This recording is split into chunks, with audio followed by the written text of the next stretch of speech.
Benvenuto alla Taverna, Friuli Wines, il podcast definitivo sui vini di Friuli, Venezia Giulia. Sono Wayne Young, l'host.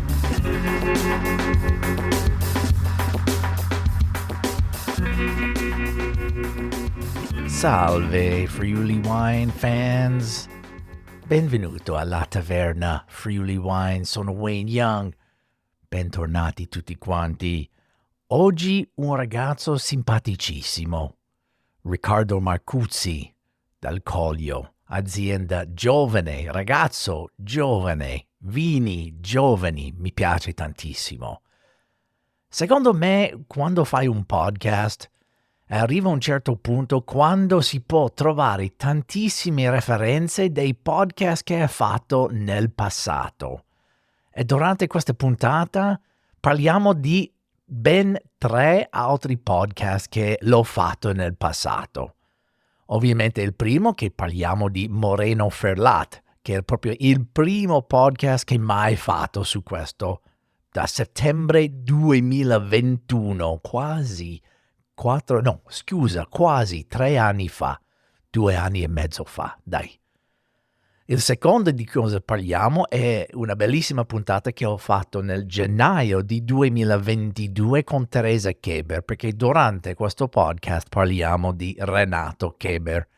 Allora, se volete sapere un po' di più di Moreno o di Renato Keber, vai indietro, scrollare indietro per sentire queste puntate più vecchie, perché sono ancora validi e si può sempre conoscere meglio questi grandissimi produttori.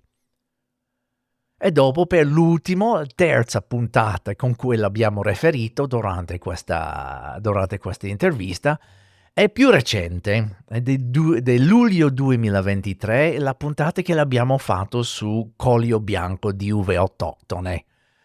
E guardando un po' indietro delle puntate, ho visto che questa puntata ha sorpassato la puntata di Moreno di essere la puntata più ascoltata di La Taverna. Sono molto contento perché è un soggetto molto importante con cui dobbiamo continuare a parlare e sviluppare.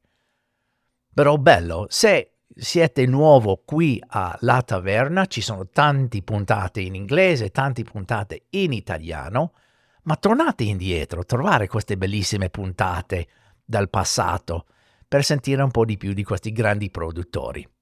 Grazie per tutti gli ascoltatori, siamo adesso quasi a 8.000 ascoltazioni sul podcast, sono super contento, stiamo crescendo sempre e senza parlare di più, come solito, andiamo avanti con questo bellissimo podcast con Riccardo Marcuzzi.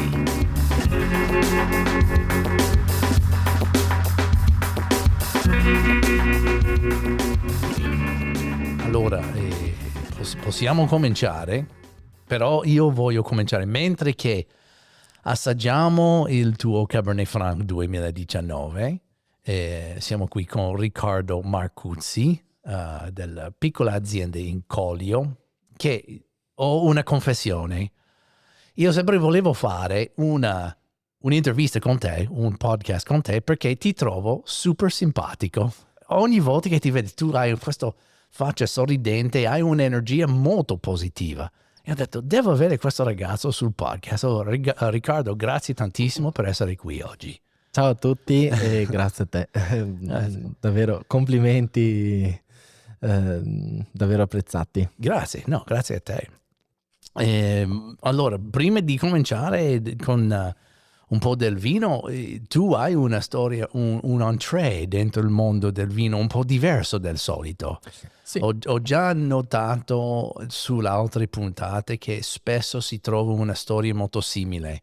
Il mio nonno e il bisnonno l'hanno fatto agricoltura, il mio questo che ha fatto questo. E dopo siamo arrivati a questo punto quando l'abbiamo cominciato di concentrare sul vino, eccetera, eccetera. Invece tu hai un percorso un pochino diverso. Esatto, non sono figlio d'arte, neanche nipote. La mia storia nasce da una passione che mi ha dato una persona di Cividale, che ha un'azienda agricola e con cui ho potuto lavorare. Si può dire il Sì, nome, certo, Loris Sì. Pavan della Luna Storta, Ah, ok. a Anche Gagliano di un'altra Cividale. bellissima, piccolissima azienda. Assolutamente. Sì. Più o meno come la mia, tra l'altro, sono sempre 3 ettari, tutti in collina, quindi Ok. vale la pena andare a vedere se non altro il panorama, che da lì si vede tutta la pianura friulana. Ma come mai sei arrivato da... come si chiama lui? Loris Pavan. Loris Pavan, scusami. Ma me l'ha presentato un altro amico suo vicino di casa, che ho conosciuto durante un viaggio, Ok. e sono arrivato da lui e davvero mi ha dato una passione sfrenata, una persona che ha davvero saputo trasmettere la propria sapienza riguardo al vino, a come approcciarsi, a come farlo, a come degustarlo anche. Ma hai lavorato in cantina? Ho lavorato in cantina mentre studiavo economia, ero al primo anno. Studiavo, andavo all'università la mattina e i pomeriggi per un anno sono andato ad aiutarlo un po' in vigneto e anche in cantina. Tutto è nato durante... Questa è stata la tua idea o idea dei tuoi parenti che hanno detto tu No. devi avere un lavoro, ragazzo? No, assolutamente no. I miei genitori erano concentrati sul fatto che finissi subito gli studi e che potessi trovarmi un lavoro in ambito economico, però conoscendo questa persona e avvicinandomi al mondo del vino mi è sempre più piaciuto da un lato l'assaggio, ma dall'altro anche la modalità e il modo di fare vino. Sempre di più quest'ultimo caso. Con lui ho avuto la possibilità di sperimentare e di mettermi un po' alla prova, mi ha fatto fare un tirocinio e mi ha dato un'impostazione per poter iniziare a fare il vino. Ok. E gliel'ho spiegato ai miei genitori, ci hanno creduto, per fortuna, pur essendo di tutt'altri settori, e abbiamo deciso, anche con un po' di fortuna, di fare uno sforzo e acquistare una piccola collina sul confine con la Slovenia, nel Collio Goriziano. Ma letteralmente sulla confine. Esatto, 50 metri, proprio Mamma la mia. casa. I vigneti confinano a nord con la Slovenia. Ma che cos'è la storia di questo vigneto? Era già esistente, mi ha detto. Sì, è resistente, è una delle 4 colline di Giasbana, che è una località di San Floriano del Collio. E su tutta c'era già vigna, abbiamo trovato già vigna, una parte di 20 anni e un'altra di 40. Ok. I precedenti proprietari erano coloni dei conti Toffenbach che abitavano, conti austro-ungarici, che abitavano e regnavano un po' sulle zone fino alla seconda guerra mondiale. E per la tua fortuna questo blocco è stato in vendita? Esatto, Wow. grande fortuna. Non era non è un'azienda agricola prima, non c'era un'etichetta che è uscita di quel proprietà, diciamo. No, mai. I precedenti proprietari avevano anche altri lavori e quindi semplicemente vendevano le uve. Ah, ok. Però ho avuto anche la fortuna di potermi relazionare con il papà del precedente proprietario, che pur avendo un altro lavoro, la sua grande passione, oltre agli animali, è stata la vigna. Lui parla con le piante, è uno di quei vecchietti che proprio... uno di quelli che proprio... filosofici. Esatto. Sì. Un vine whisperer, no? Esatto. Quello che... Bello, ma bella questa cosa. E allora secondo me c'è un'anima bella dentro quel vigneto che è sempre stato coccolato, è sempre stato curato bene. Assolutamente sì, e io cerco di dare allo stesso modo il mio contributo. Ok. E tu hai studiato enologia o tu hai proprio imparato proprio facendo? Ho imparato facendo, infatti ho studiato economia, ho finito gli studi, fatto praticantato per commercialista, però le due cose non sono compatibili, quindi mi sono concentrato più sul mondo vitivinicolo Ok. e quindi ho imparato tanto sul campo. Ho fatto corsi di potatura, corsi che assimilano agli studi agricoli e quindi molto l'ho imparato grazie a corsi e anche ai vicini che mi hanno dato una mano e appunto al papà dell'ex proprietario che mi ha accolto ben volentieri dandomi molte nozioni che ha imparato nell'intera sua vita ed è una Ok. cosa impagabile questa. Certo, quando hai quell'esperienza vissuta in un Esatto. posto è molto importante. Quando fai tanti sbagli, poi cerchi di spiegarli e di non farli fare agli altri, dato che ed è questa l'esperienza alla fine. Ok. E allora Non ripetere non gli ripetere gli sbagli. stessi errori. Sì, Esatto. perché io ho parlato una volta con Christian Keber, che lui insiste di avere quasi una relazione, un rapporto individuale con le piante, che lui sa quando una pianta soffre, quando c'è una zona che serve più cura dell'un'altra. Allora questa esperienza viene con il tempo. Allora avere questa esperienza di questo signore che è sicuramente un beneficio importante per te, per gestire. Assolutamente, le piante sono individuali come ogni creatura vivente e quindi si adattano ai diversi terreni e pur un terreno può essere più generoso o magari con ponca viva essere un po' più povero, ma comunque la pianta si adatta e si vedono le piante che stanno bene su un certo terreno e altre che invece soffrono un pochino. Ok. E volevo tornare un po' indietro di questo momento, questo periodo nella tua vita, quando hai deciso di entrare nel mondo del vino. C'era un momento che tu ricordi quando l'hai detto, no, io voglio fare vino nella mia vita. C'era quando, non lo so, durante il tuo tirocinio lì da Luna Storte, che hai detto, quella sera lì quando stavi andando a casa ma stanco, hai detto, no, questo è il lavoro che voglio fare. C'era un momento così per te? Tu Un ricordi? momento fisso, Decisivo. no, No. è stato un percorso, come ti ho anche spiegato prima, è stato un percorso che è iniziato da giovane, da ragazzo, quando assaggiavo i primi vini del Collio che mi facevano davvero emozionare e poi lo è stato ancora di più lavorando con le proprie mani all'interno Ok. di un'azienda e quando lavori con le tue mani senti un prodotto anche un po' tuo e quindi aiuta sempre di più a che il sogno diventi realtà e Ok. quindi all'avvicinamento del lavoro.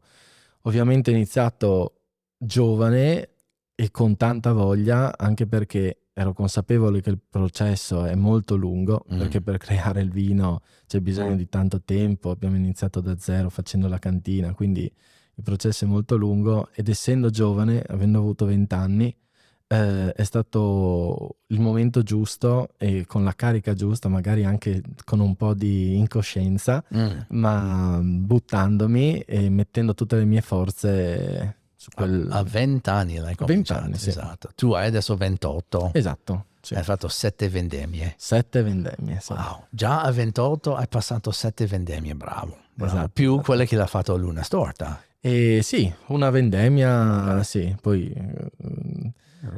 ho dovuto pensare alla È mia. prezioso perché tutti dicono che abbiamo così pochi vendemmia di fare nella nostra vita, tu hai cominciato abbastanza presto. Infatti è stata una grande fortuna e un altro amico mi ha detto che nella vita hai più o meno, come hai detto tu, 50 vendemmie Esatto. e mi ha detto guarda Riccardo, se non inizi subito col piede giusto non hai capito niente perché ci sono talmente poche vendemmie che non hai tempo da perdere. È vero. E quindi io ho cercato di iniziare col piede giusto e con la mia filosofia e ovviamente ci sono sempre sbagli e miglioramenti da fare, però almeno fare quello che si pensa sia giusto e non essere influenzati da altri, ecco, la ritengo una grande fortuna.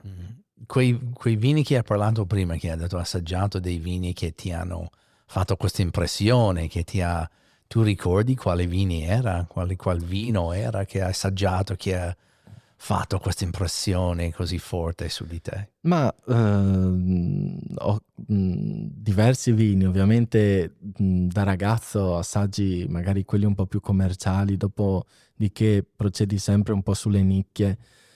Di certo un'azienda che mi ha sempre dato emozione e commozione è Renato Keber, e quindi sposo molto la sua filosofia di non uscire con vini d'annata, ma con riserve, e quindi dare il tempo, perché i vini del Collio hanno bisogno di tempo e dopo un po' di anni hanno la loro massima espressione, e questo l'ho da subito condiviso assaggiando i suoi vini.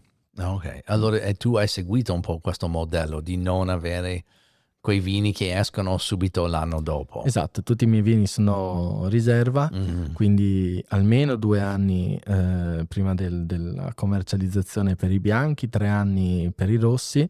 La stessa cosa faccio anche sul metodo classico, almeno 30 mesi di affinamento sui lieviti. Ok, 30 mesi sui lieviti. Sì, esatto. Wow, perché così lungo? Perché è lunghissimo. Sì, infatti c'è bisogno di molta pazienza prima di sperimentare le prime bollicine. 30 mesi sono sì lunghi, però il vino all'interno della bottiglia, in affinamento con i lieviti, evolve in maniera tutta sua. Quindi affina la bollicina, diventa molto più fine, più elegante. Quindi questo tempo è sì lungo, ma dà una qualità al vino che altrimenti non si potrebbe dare, tenendo conto del fatto che alcuni vitigni in alcune annate hanno bisogno magari di ancora più tempo per essere più cremosi. Ma mi sembra che abbiamo anche assaggiato il Sauvignon che ha fatto tantissimo tempo, o il Chardonnay. Chardonnay è quello che ha fatto di più, 18 mesi sui lieviti, sì. In acciaio. Sempre in acciaio, sì. Ok. Sì. Cercando sempre questa rotondità, questa complessità che viene. Esatto, se l'annata è buona, io lavoro con lieviti indigeni, quindi ho la fortuna fino ad adesso di non avere avuto problemi con i lieviti, però dopo qualche mese potrebbe essere che diano un po' di stanchezza e quindi bisogna fare un travaso. Se l'annata è molto buona, i lieviti possono rimanere a lungo sul vino e dare il loro contributo per molto tempo. Hai sempre lavorato con indigeni? Sì, ho sempre lavorato. Wow, sì. Fantastico. Sì, da subito, perché ho sposato anche l'idea di chi mi dà una mano in cantina, che sono Erika Barbieri e Alberto Faggiani. Ah, ok. Loro lavorano quasi tutto con aziende biologiche e quindi con lieviti indigeni. Ok.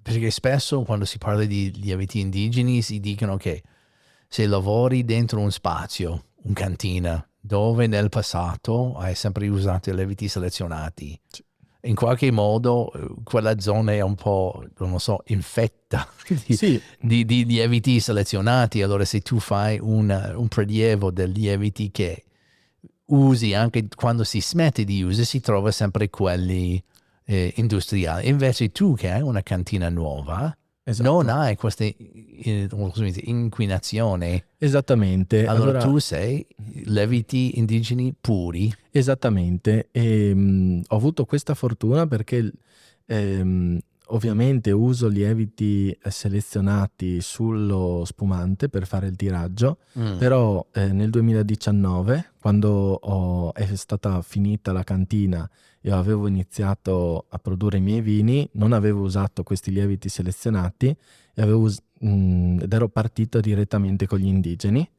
E infatti mi ricordo che il primo anno rispetto agli altri, prima di attivare la fermentazione, passava molto più tempo, e quindi anche i tempi di macerazione a freddo che volevo sperimentare qualche giorno in più, non c'era un problema che partisse la fermentazione, proprio perché non c'era una carica in cantina preesistente. Ok. Quindi i primi 2 anni diciamo che è stato molto più lento, adesso invece c'è molta più facilità. Tu hai creato il tuo ambiente per Esatto. i lieviti indigeni, invece di creare un ambiente già pieno di lieviti selezionati industriali, adesso tu hai praticamente un terra vergine per gli lieviti. Proprio così. Bello.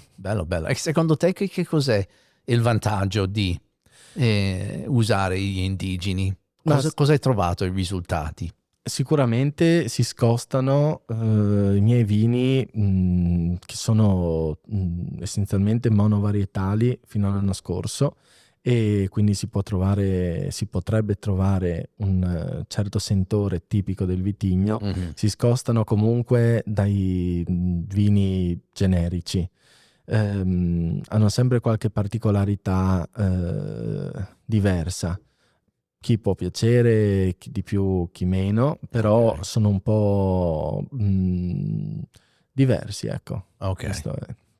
Comunque tutti puliti, ok, perché l'importante è non avere fermentazioni scorrette, però sì, non ci sono i soliti sentori che si possono avere con lo Chardonnay, tanto di banana o altre sensazioni. Allora, trovi dei sentori un po' più unici per i tuoi vini. Esattamente, sai, tante persone usano i lieviti selezionati proprio perché vogliono ottenere quel sentore, quindi vogliono che i lieviti lavorino in un certo modo per dare quelle sensazioni al vino. Ok. E tu sei anche biologico nella gestione del vigneto, giusto? Sì, esatto. Certificato? Certo. Ho avuto 3 anni, come tutti, di tempo di conversione, dal 2017 quando ho iniziato fino al 2020. Allora tu hai iniziato proprio subito biologico? Esatto. Wow, allora tu avevi questa visione già appena preso, sì. Ma questo è stato influenzato delle persone con cui hai lavorato? Come ho detto, Erika... Lunedì Storta? No, non tanto da lui, anche lui ha una filosofia simile, però non è certificato, ma Alberto e Erika, i miei consulenti per il vino, mi hanno detto che Tenuta lavoravano... Stella? Sì, esatto. Sì. E seguono solo aziende biologiche, e quindi anche loro mi hanno dato questo input, che era comunque nella mia indole, ma mi hanno anche loro accompagnato in questo. Ok. E per essere chiaro, tu non sei proprio di Coglio. No, tu sei più o meno un vicino di casa di me, e tu sei della zona di Cussignaco. Esatto, al della sud dell'Udine. contea di Cussignaco. Contea di Cussignaco, sì, perché io sono di Udine Sud come te, allora siamo più o meno vicini di casa. Adesso tu praticamente abiti vicino all'azienda, no? Sì, attaccato c'è la vecchia casa colonica, e abito lì quasi tutti i giorni, a parte un paio di giorni dove lavoro a Udine, che ho continuato a fare un po' di consulenza in ambito economico, però per il resto i weekend sono sempre in cantina ad accogliere i clienti. Ma il mio curiosità è questo, perché quando si parla del Friuli, quando si parla dei friulani che dicono che possono essere un po' difficili, possono essere un po' chiusi, freddi, tu che vieni da Udine e prendi un'azienda in Coglio, no? Com'è stata la ricezione degli altri produttori della zona? È stato un po' freddo all'inizio o sei stato proprio abbracciato dentro subito? Allora, si parla tanto dei friulani, ma solo perché non si conoscono gli abitanti di San Floriano, che sono ancora peggio. Sono ancora peggio? No, scherzo, a parte gli scherzi, sul serio, è una minoranza slovena con le proprie tradizioni, sono davvero fantastici. E i giovani in realtà sono stati subito molto aperti nei miei confronti. Fantastico. Ho avuto la grande vicinanza di persone proprietari di aziende come Corsic, mio vicino di casa, che mi ha da sempre sostenuto ed aiutato in tutto, anche Music. quindi mi sono sentito davvero accolto. Bello. Io ho cercato di dare il mio, vado ad aiutare alle feste di paese, sono sempre disponibile. Quest'anno abbiamo scelto la mia cantina per fare il vino del comune di rappresentanza di San Floriano del Collio. Wow. E quindi sono davvero onorato di far parte di questa comunità, pur non parlando sloveno. Ma spesso si trova persone che parlano sloveno lì. E a San Floriano c'è proprio la minoranza, una scuola, Okay. e quindi tradizionalmente tutti parlano sloveno, Tutti anzi parlano. lo preferiscono. Preferiscono Sì, parlare. invece ci si sposta di qualche chilometro verso Mossa, verso Cormons, già le cose Cambia. cambiano. Mentre d'altra parte in Slovenia parlano sì sloveno, però ci si può addentrare molti più chilometri sentendo le persone che sanno comunque l'italiano.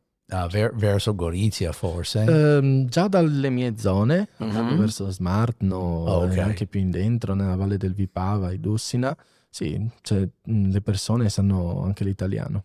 Sì, c'è per persone che, ovviamente tante persone che ascoltano il podcast sanno un po' la storia, però c'era tanto movimento del confine, soprattutto all'inizio del XX secolo. Sì, assolutamente. Che Tra allora- lo Iudrio Esatto. e poi lo stesso confine dopo la seconda guerra mondiale, ci sono stati spostamenti dagli anni 50 fino alla fine negli anni 80. Esatto, infatti la strada davanti a casa tua è una strada militare che entrava in Slovenia. Esattamente, nella collina che si chiamava toponomasticamente Ciujevi, correva la strada militare dove hanno segnato i cartelli. Erano 3 cartelli, uno a 300 metri verde, uno a 150 giallo e quello proprio più vicino al confine rosso, dove davano l'alt rosso.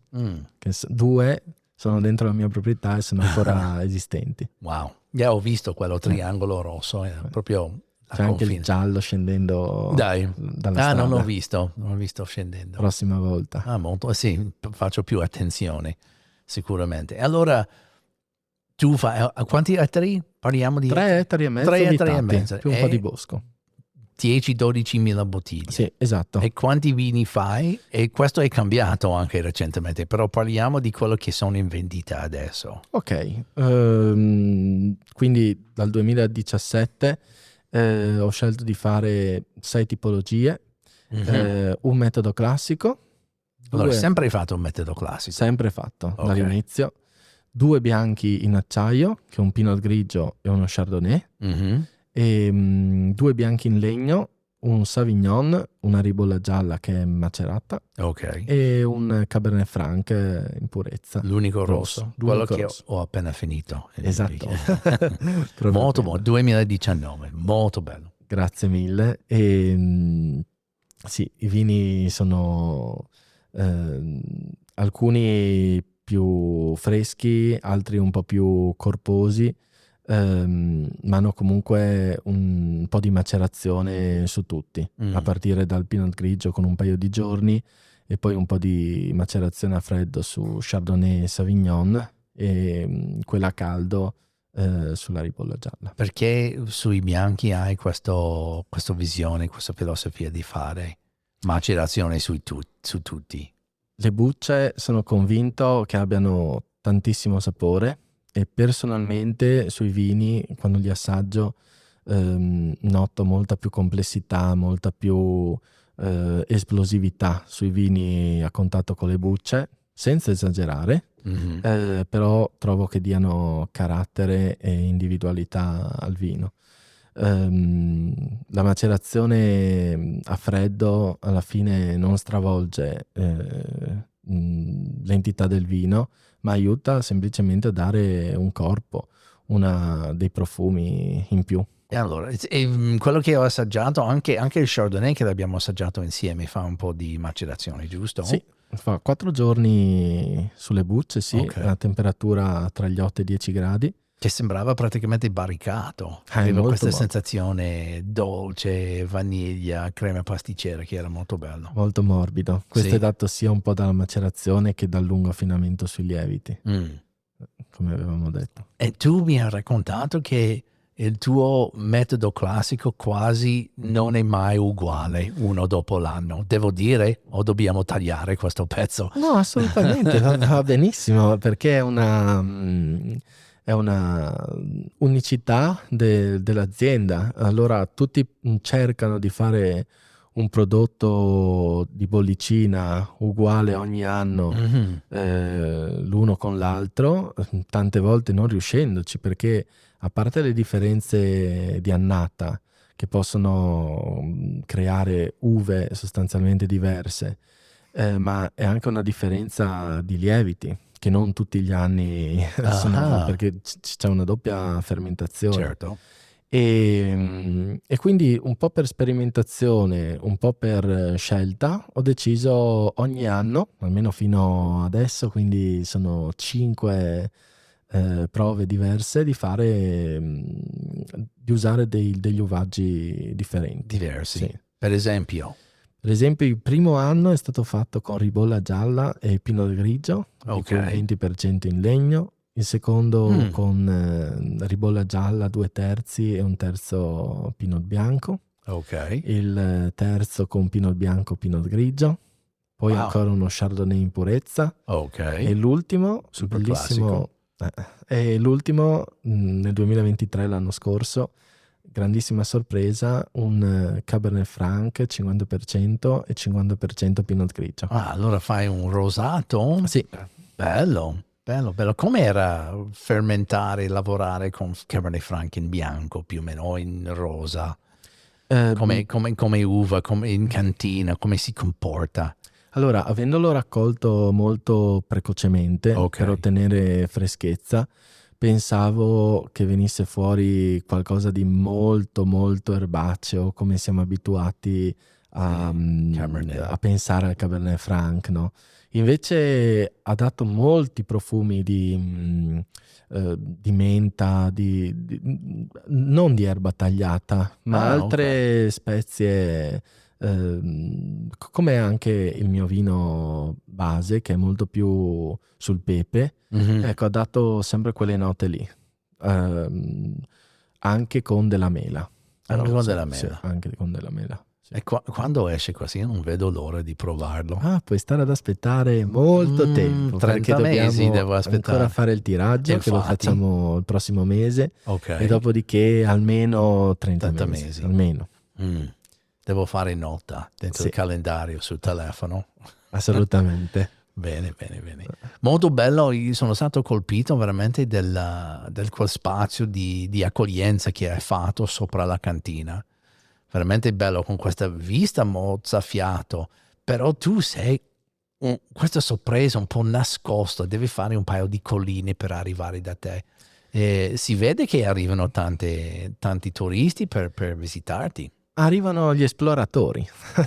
Sì, ma secondo me forse questi sono più pregiati.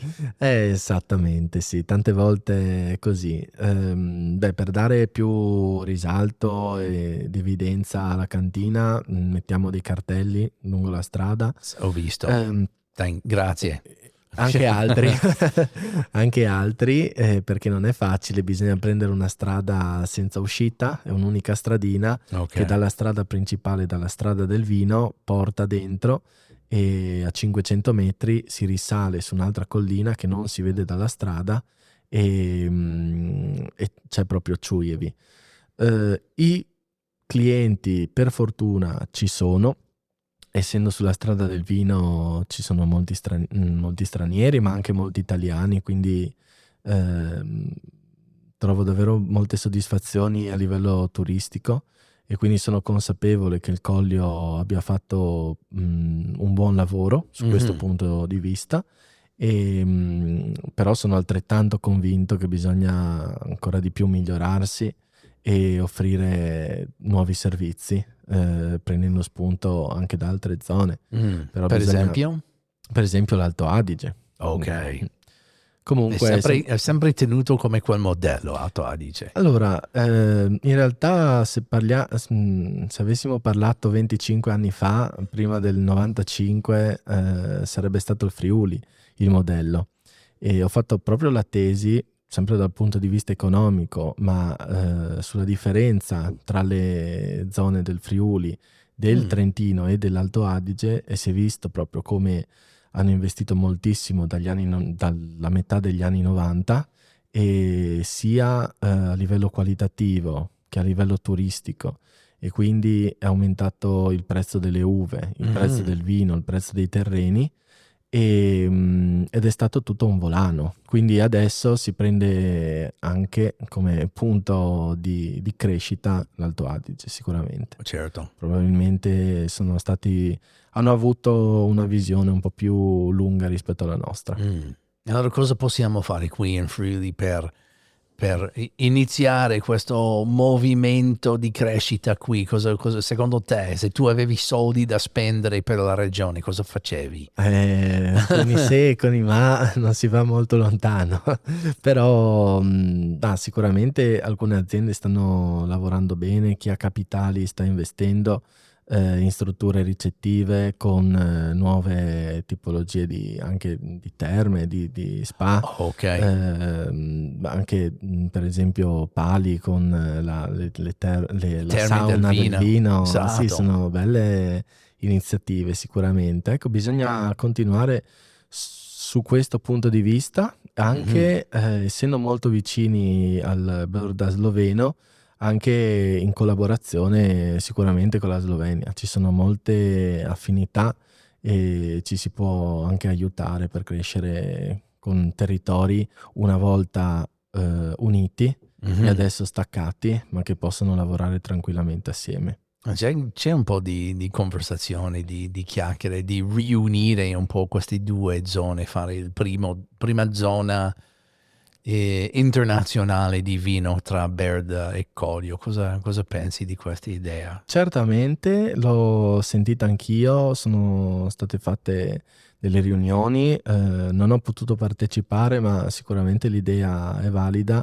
Si torna un po' indietro ai vecchi canoni, alle vecchie scelte delle classi istituite dall'impero austro-ungarico, un po' nel modello napoleonico. E sicuramente è una buona cosa, certo che, come posso vedere io, in una certa classe possono esserci anche diversi tipi di terreno. Quindi Ok. è giusto magari lavorare su cru, e le classi sono un buon indicatore di qualità, però non l'unico. Ok. E sicuramente la nostra zona è quella della prima e della seconda classe, è stata istituita al tempo, però non è anche classi inferiori, dico, possono con molta osservanza di come fare bene il lavoro in vigna, possono ottenere davvero vini alla pari delle prime classi. Ok. Quindi è tutta una questione di filosofia aziendale, di lavoro in campagna e in cantina. Bene. Io ho assaggiato con te in azienda oggi il Chardonnay, il Sauvignon, che era poco Sauvignon, era un Sauvignon un po' diverso. Parliamo un po' di quella filosofia di fare un Sauvignon non Sauvignon. Sì, è un concetto un Sauvignon un po' più alla francese, ecco. Ok. E lavoriamo con una defogliazione prima della vendemmia, una surmaturazione delle uve. Tante volte non la si fa per ottenere dei vini più aromatici, più verdi, mentre a me interessa un po' più creare un vino pastoso, un vino da poter accompagnare ai pasti.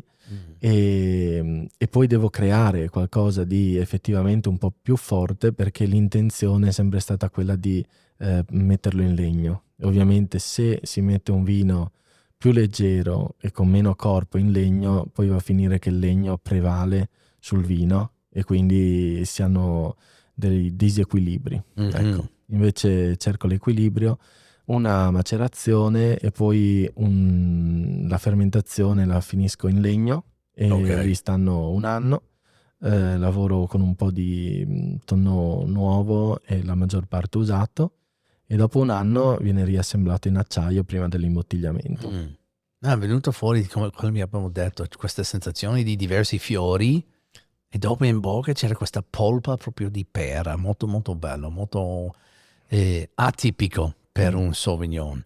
Però mi hai detto anche che questo è bello, ma anche potrebbe essere un pochino difficile Sì, commercialmente. Sì, diciamo che piace a tutti questa tipologia di vino, però viene individuata più come vino, non come monovarietà, perché ha questo modo di fare il Sauvignon ha un rovescio della medaglia, soprattutto in ambito di ristorazione, in cui pur piacendo molto il vino, i ristoratori alcuni ristoratori hanno un po' di difficoltà nel proporlo, perché il cliente si aspetta ovviamente un Sauvignon tipicamente friulano. Pipi di gatto. Esatto, chiamiamolo pure così. Ok, sì. Per mancanza di parole, diciamo così. E fai solo un rosso? Un rosso, sì. Un Cabernet Franc. Cabernet Franc, punto molto sull'eleganza, sulla spezia. Questo lo riesco a fare portandolo proprio all'estremo della maturità. Difficilmente si vendemmia prima di metà ottobre, e 2 settimane circa, 2 o 3 settimane, dipende dalle annate di macerazione, e poi un affinamento di 3 anni, un po' in acciaio, un po' in barrique usate. Ok. Ed esce proprio una spezia, si può sentire il pepe e spezie alpine. Veramente bello, come hai detto che mi sorprende che forse si sente un po' più schioppettino qua invece di Cabernet Franc. E mi piace sentire un Cabernet Franc così, perché spesso sento le lamentele che dicono ma Cabernet Franc è sempre verde, sembra molto immaturo, sembra frutta immatura, però invece qui non c'è neanche una traccia di quella sensazione. Questo è bellissimo Cabernet Franc. È difficilissimo perché la nostra zona in Friuli non ha sufficiente sole per far maturare al meglio i Cabernet in generale, e quindi tendenzialmente li si ha sempre un po' verdi. Io, rischiando tutto e per tutto, cerco sempre di prolungare il più possibile la vendemmia, faccio un grande lavoro in vigna, però a metà ottobre ci sono già le mattine piene di umidità, e quindi lasciandolo il più possibile si riesce ad ottenere un vino più elegante, più maturo. C'è una leggerissima disidratazione su pianta. Questo Ok. sì. Perde ovviamente anche un po' di zucchero, quindi si abbassa un po' il Perde zucchero? sì, in realtà sì, perché se si facesse se si staccassero, se si vendemmiasse e si mettesse in cassetta e si lasciasse asciugare l'uva, perderebbe solo l'acqua. L'acqua, sì. Esattamente, però per la necessità della pianta, stando sulla pianta l'uva dà alla pianta un po' degli zuccheri, e quindi tende anche a diminuire un po' di grado, però questo non mi preoccupa. Non sono vini alcolicissimi, siamo sui 12,5, 13, a volte anche 12, però è un'uva matura e quindi è quello che cerco, con un semino maturo. E si può vedere proprio dall'etichetta di dove viene la cosa, perché è un'etichetta molto particolare. Se faccio una foto in questo modo quando metto su il podcast, perché è praticamente una pianta dell'azienda. Sì. Geometrica, però adesso guardando l'etichetta posso vedere che questo viene dalla parte ovest della tua azienda. Esatto, la piantina è rivolta verso nord, quindi la parte colorata evidenzia dove viene raccolto. E ogni vino ha il suo parte evidenziato. Esattamente. Allora tu sai subito dove trovi. Esatto. Esatto. Sì, vedo qua che c'è sulla sinistra verso basso, si vede che è dalla parte di ovest di questa collina, perché ovviamente il centro dove c'è un po' di giallo, questa è la testa della collina. Esatto, la cantina. Questa è una parte più basso? Sì, è un po' più bassa. Sì. Solitamente si mette i rossi verso l'alto. Esattamente, perché c'è Invece? molto più sole. È stato scelto dal precedente proprietario questa... Che ha 20 anni questo vigneto, mi hai detto? Esattamente, sì. Questo vigneto ha 20 anni, era stata scelta quella zona e comunque a ovest, quindi la parte un po' più calda dove il sole batte di più. È leggermente pianeggiante, ma c'è comunque un accenno di collina, quindi l'acqua defluisce sempre bene, ed è questa la differenza tra la pianura e la collina. Certo. Il fatto che l'acqua poi trovi il suo percorso, vada fuori, non ristagni. Soprattutto in una zona molto argillosa che trattiene molto l'acqua come quella del Collio. Ok. Ma il Cabernet Franc è come... Perché qualcuno mi ha detto una volta che Merlot piace tantissimo l'argilla. Anche Cabernet Franc piace l'argilla?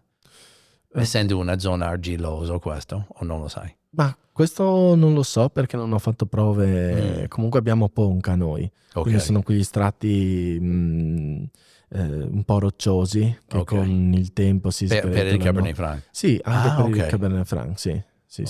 C'è un po' più di argilla in quella parte lì, che è un po' più verso il basso, perché tende a depositarsi poi la parte più viva con di sci. Quindi non so la differenza, perché bisognerebbe chiedere a qualcuno che ha diversi vigneti in diverse parti con diversi terreni. E quindi non ho idea. Bisognerebbe chiedere a Ferlat dove chiediamo a Moreno, esatto, che è stato uno dei primi, se non il primo ospite che ho fatto sul podcast. Tanti anni fa, esatto. Però tu hai una debolezza per un altro vino rosso che non lo fai. Sì. Che sarebbe? Trovo che il Merlot in Friuli abbia un riscontro a livello mondiale di massimo livello. Sono fermamente convinto, sia in Friuli che anche sulla zona del Collio sloveno si trovano dei vini rossi incredibili. E tu non hai delle idee, dei programmi di mettere su un po' di Merlot nei tuoi vigneti? Attualmente no, mi concentro sul Cabernet e lascio fare il Merlot a chi lo sa fare veramente. C'è un lavoro dietro anche lì di scelta del terreno, della posizione, non indifferente.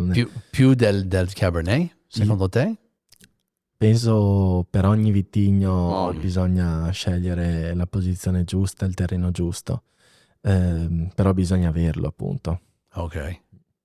Però tu hai già fatto un po' di impianti nuovi, mi hai detto che una parte del vigneto che è stato un po' troppo ripido, che ha deciso di risistemare. Esatto, era un vecchio Sauvignon di 45 anni, era un po' troppo pericoloso, le piante non erano al massimo della forma e ho deciso di mettere Friulano e Malvasia per poter assieme alla Ribolla fare il Collio Bianco da uve autoctone, un progetto bellissimo al quale mi sono subito affiancato e sulla parte alta invece, dove c'è proprio lo strato di Ponca e quella più esposta al sole, è stato per un po' un'indecisione su cosa mettere, se Pinot Bianco o Merlot. Però alla fine ho ceduto per un bianco il Collio e quindi il Pinot Bianco. Allora hai rinunciato il tuo sogno di fare il Merlot e l'hai messo Pinot Bianco? Sì, un altro sogno. Un altro sogno. Mi hai chiesto qual è il grande rosso che mi piace, ma il grande bianco mi piace anche molto il Pinot Bianco. Cosa ti piace del Pinot Bianco? È l'eleganza. L'eleganza, sì. E quello anche, tu non fai un Pinot Bianco in purezza? Però hai usato Pinot Bianco nel passato per spumante, mi hai detto. Sì, esatto. E lo userò per fare una cuvée con il Sauvignon. Magari se ci sarà una grande annata per il Pinot Bianco potrei tenere una parte anche per farlo in purezza. Comunque Sempre l'idea... macerato? No, No. no. Se non 2 giorni così a freddo. Ok, Sì, solo una piccola estrazione freddo. Esatto. Ok. Sì. Bene.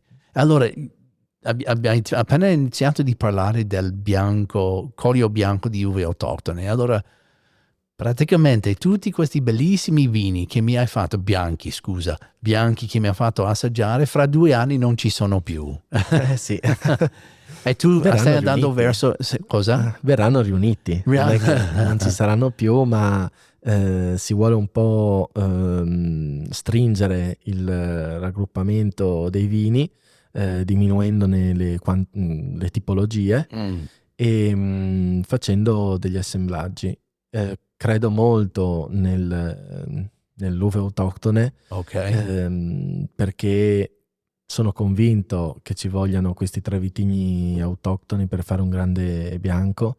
Entrambi danno qualcosa, sì, tutti e 3 danno qualcosa al vino Mhm.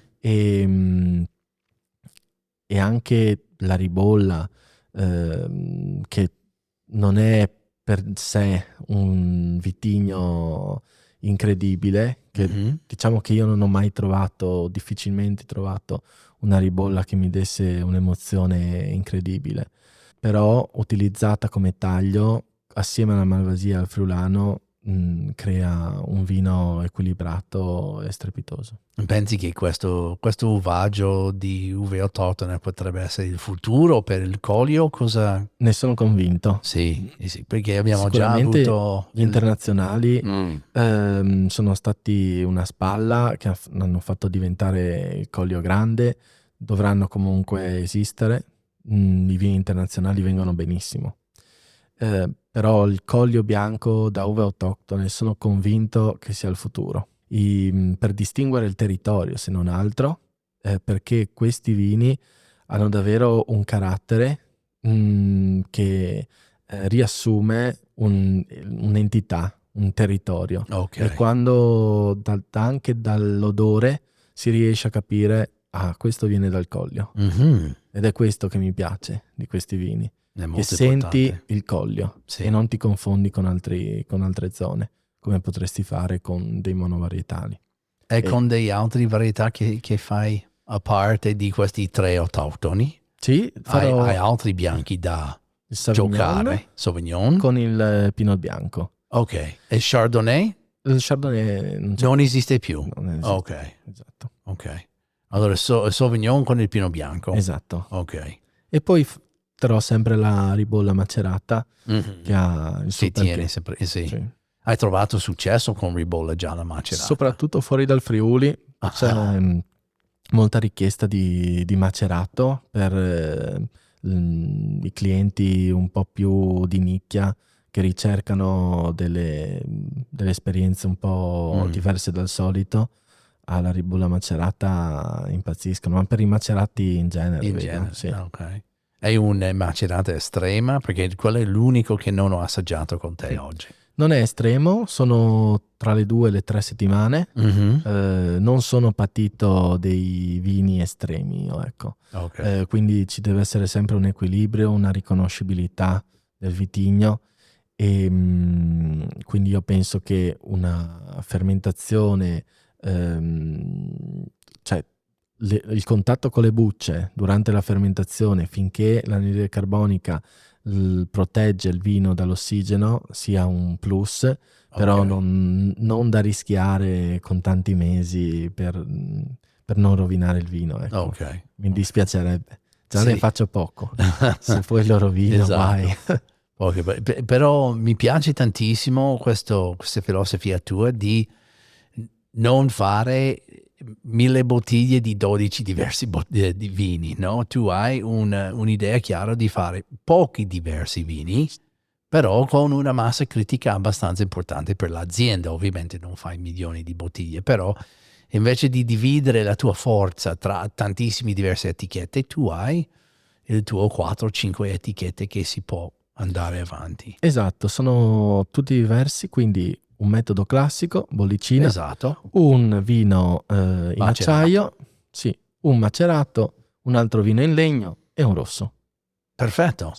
Così con 5 vini hai coperto tutti I gusti. tutti i gusti, esatto. Geniale, veramente. E volevo chiederti, perché una persona molto saggio mi ha detto che deve sempre fare certe domande al vignaioli.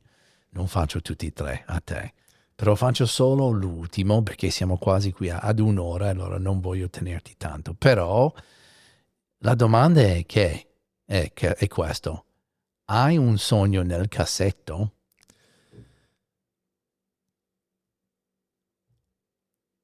Lunghissima pausa. E sì, Si può dire? sì. Quello quando andrò in giro per il mondo e vedrò magari in giro per l'Europa, in altri paesi, in qualche capitale, e per caso entrerò in un ristorante e vedrò una mia bottiglia in pole position davanti al bancone in bella evidenza, quello lì sarà la massima soddisfazione che potrò ottenere. Ed è questo il sogno che mi auguro di vivere. Ok. Tu viaggi tanto per lavoro?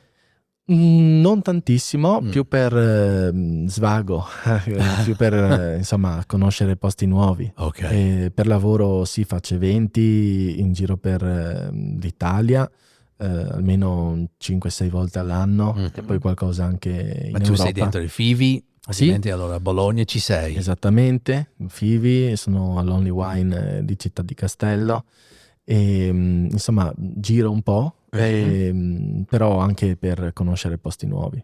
Primo posto Italia per la vendita? Attualmente non avendo commerciali e distributori, Friuli sicuramente, Ok. invece il giro tra privati e locali è questo.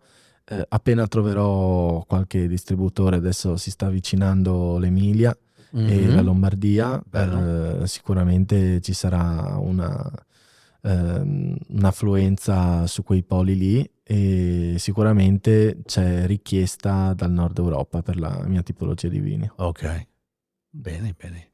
Buon Riccardo, grazie tantissimo Grazie a per te. passare questo tempo con me e della visita oggi dei vini che abbiamo assaggiato insieme. Grazie a te per le Complimenti bellissime di una domande. bellissima azienda. Andate a vedere questa bellissima cantina con un simpaticissimo ragazzo, Riccardo Vi aspetto a braccia Marcuzzi. aperte. Grazie tantissimo. Grazie a voi, vi aspetto e ci vediamo presto. A presto.